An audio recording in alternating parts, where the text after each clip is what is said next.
A 1, 2, 3.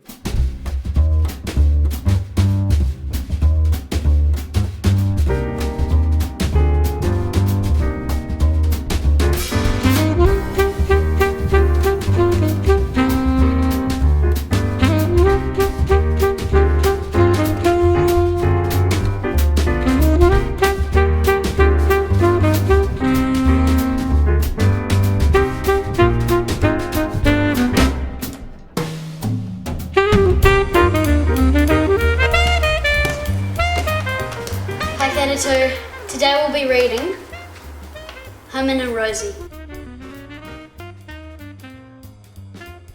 Once upon a time, in a very busy city, on a very busy street, in two very small apartments lived Herman Sherbet and Rosie Bloom. Herman lived on the 7th floor. He liked pot plants, playing the oboe, wild boysenberry yogurt, the smell of hot dogs in the winter, and watching films about the ocean. Rosie lived on the 5th floor in the building next door. She liked pancakes, listening to old jazz records, the summertime subway breeze, toffees that stuck to her teeth, singing on the fire escape, and watching films about the ocean. Herman and Rosie liked living in the city. There were days where all the buzzing, honking and humming made them feel like anything was possible. But often the city was a very lonely place. Herman worked on a tall building in an office on the 51st floor. He spent all day on the phone selling things. Not everyone wanted to buy a thing, but this didn't matter to Herman. He just loved having someone to talk to. Rosie worked uptown in a fine restaurant. In the afternoon, she rode to singing lessons. On Thursday nights, she sang for 2 hours at a small downtown jazz club. It was the highlight of her week. One day, on his way home from work, Herman heard a noise. It wasn't a normal sea noise. It was a different kind of noise. Someone was singing. That night, with the singing in his head, Herman took his oboe to the roof and played a groovy little jazz number. In the building next door, Rosie began to hum and her toes began to tingle. Oboe music filled the room. It was the most splendid sound she had ever heard, and it stayed in her head like all good tunes do.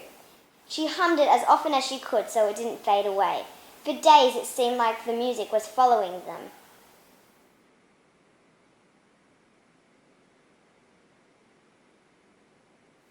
Herman kept hearing that beautiful voice. And Rosie kept hearing that groovy tune. Then one morning, Herman arrived at work to find that he'd lost his job. He just wasn't selling enough things. Herman thought he'd sold lots of things, but in the truth, he was so happy to be talking to someone, he often forgot about the selling part. That evening, at the Mangy Hound Jazz Club, Rosie sang up a storm. But there was no one there to hear it. After her set, Rosie was given some bad news. The club was closing down. Herman left his office for the last time. He didn't feel like playing his oboe that night. And Rosie didn't feel like singing. The city felt busier and louder and darker than usual. Herman Sherbet sat in a small apartment eating pretzels.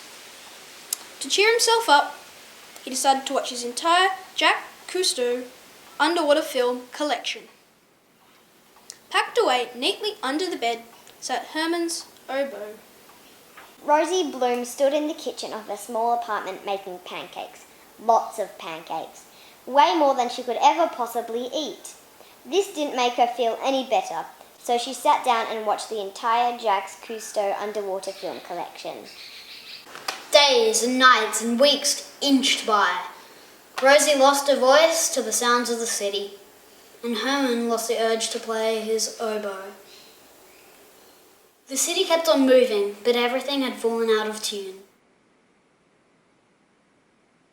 Then one morning, something was different.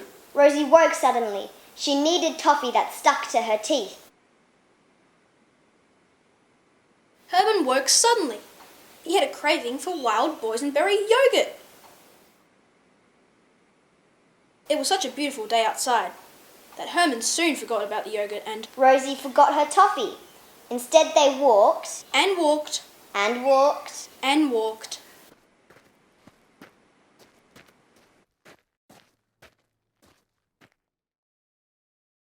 Until they both ended up at the same place where they had a hot dog Mustard, sauerkraut, hold the cheese, please. and they both walked home. That night, Herman got out his oboe from under his bed and headed to the roof. The city seemed pleased to see him. Even its rattles and honks sounded musical. Rosie was cooking and feeling strangely happy when she heard the familiar sounds of a groovy little jazz number. She dropped the fry pan. She just had to follow that tune. Out, up, and over until...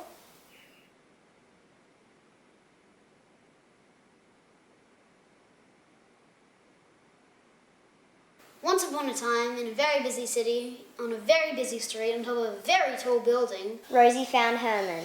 And Herman found Rosie. And the city was never quite the same.